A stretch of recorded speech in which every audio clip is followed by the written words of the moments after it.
दोस्तों, क्या आप बता सकते हैं कि लीप वर्ष 4 साल में ही क्यों आता है, या फिर ऑस्ट्रेलिया में क्रिसमस गर्मियों में क्यों मनाया जाता है?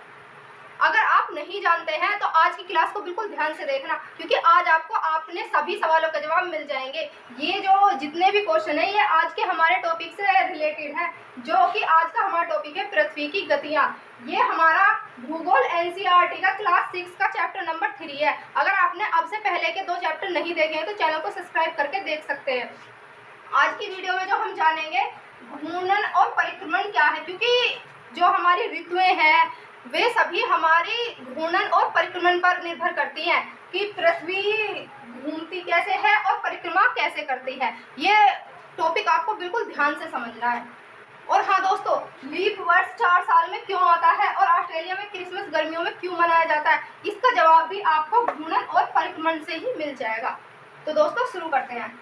आप देखिए, घूर्णन घूर्णन का क्या अर्थ बनता है? घूर्णन का अर्थ बनता है आपका घूमना।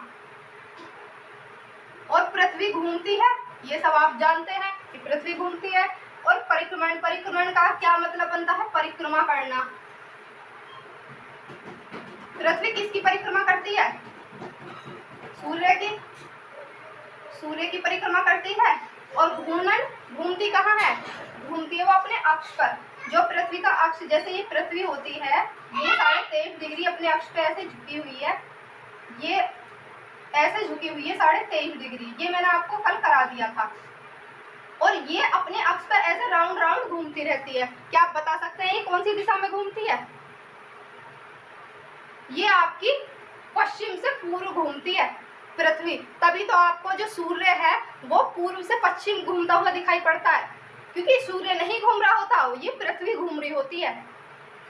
तो अब आप समझ गए होंगे कि सूर्य पूर्व दिशा में क्यों उगता है और पश्चिम में क्यों छिपता है। तो ये एक इंटरेस्टिंग टॉपिक है, आप बिल्कुल ध्यान से पढ़ते रहो। तो दोस्तों, जब ऐसे पश्चिम से पूर्व पृथ्वी घूम रही होती है, वो सूर्य की परिक्रमा कर रही होती है।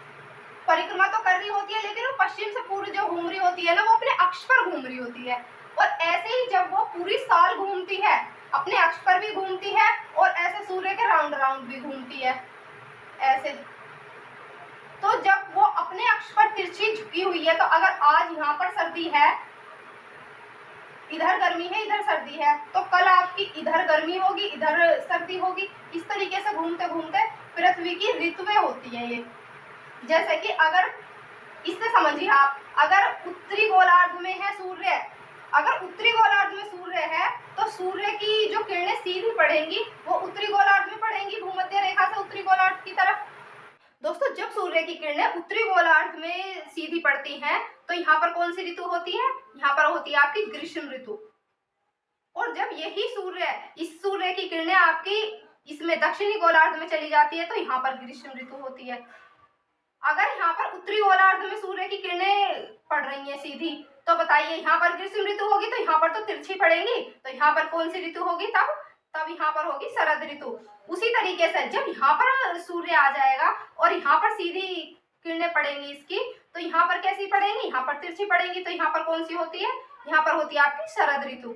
ये आपको ध्यान रखना है। इसीलिए एक क्वेश्चन का आंसर आपको मिल गया होगा, ऑस्ट्रेलिया में क्रिसमस गर्मियों में क्यों मनाया जाता है। जब 25 दिसंबर को हमारे यहाँ पर शरद ऋतु होती है, क्योंकि यहाँ पर सूर्य की किरणें तिरछी पड़ रही है, तब यहाँ पर ग्रीष्म ऋतु होती है। और आप जानते होंगे कि यहाँ पर होता है ऑस्ट्रेलिया। ऑस्ट्रेलिया एक महाद्वीप है। आप अगले आने वाले चैप्टर में पढ़ेंगे, लेकिन ये बात आप अभी समझ लीजिए। यहाँ पर जब ऑस्ट्रेलिया है और यहाँ पर ग्रीष्म ऋतु है, हमारे यहाँ पर शरद है उत्तरी गोलार्ध में और दक्षिणी गोलार्ध में ग्रीष्म ऋतु है, तो यहाँ पर तो गर्मियों में ही मनाया जाएगा 25 दिसंबर को क्रिसमस।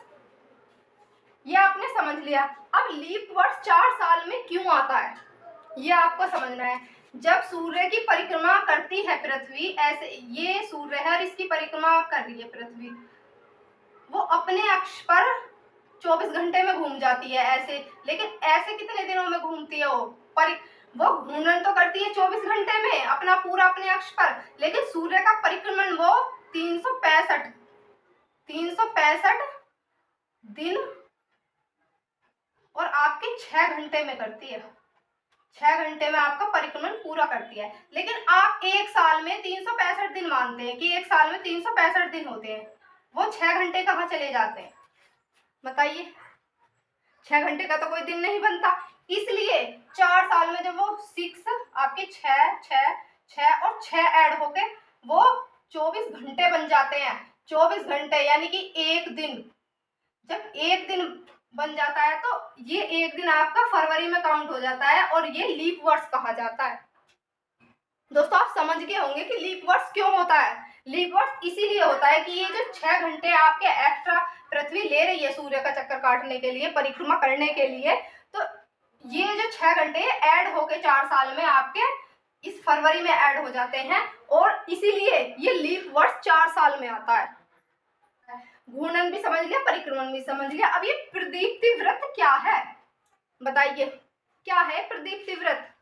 जब पृथ्वी अपने अक्ष पर तो हमेशा झुकी हुई है, जब ये सूर्य का प्रकाश, यहाँ पर आप सूर्य समझ लीजिए, सूर्य का प्रकाश ऐसे पड़ रहा है, ऐसे पड़ रहा है, तो सूर्य का प्रकाश आधे हिस्से में पड़ेगा। पृथ्वी गोल है आप जानते ही हैं, और जब हम किसी गोल चीज पर प्रकाश छोड़ेंगे तो उसके आधे भाग पर ही तो पड़ेगा। या इस तरीके से आधा भाग तो आपका अंधेरे में हो गया और आधा आपका प्रकाश में हो गया। जिस आधे भाग पर ये प्रकाश पड़ रहा है और ये जो व्रत बन रहा है, ये यहाँ पर बन रहा है, इसके पीछे भी बनेगा क्योंकि पृथ्वी गोल है, तो इसे कहते हैं प्रदीप्ति व्रत। प्रदीप्ति व्रत होता है ये आपका। कई बार एग्जाम में पूछ लिया जाता है कि प्रदीप्ति व्रत किससे संबंधित है। दोस्तों जब उत्तरी गोलार्ध में सूर्य की किरणें सीधी पड़ती हैं लेकिन दक्षिण गोलार्ध में तिरछी पड़ती हैं, तो तब यहाँ पर 22 मार्च को क्या होता है? 22 मार्च को दिन और रात बराबर होते हैं, ना तो आपकी गर्मी होती है और न ही आपकी सर्दी होती है। तो दोस्तों 22 मार्च और 23 सितंबर ऐसे दिन होते हैं जिसमें कि अगर यहाँ पर शरद विषुव है तो यहाँ पर बसंत विषुव होगा। दोस्तों ये जो पसीना है ना, अगर आप इसे बहाएंगे तभी आप आगे लाइफ में सक्सेसफुल हो सकते हैं। इसलिए जमकर मेहनत कीजिए, पसीना बहाइए। उम्मीद करती हूँ दोस्तों आज की क्लास आपके सही तरीके से समझ आ गई होगी। अगर आपको कुछ पूछना है तो कमेंट बॉक्स में जरूर कमेंट करना और वीडियो पसंद आए तो लाइक शेयर सब्सक्राइब जरूर करना। मिलते हैं दोस्तों अगली वीडियो में।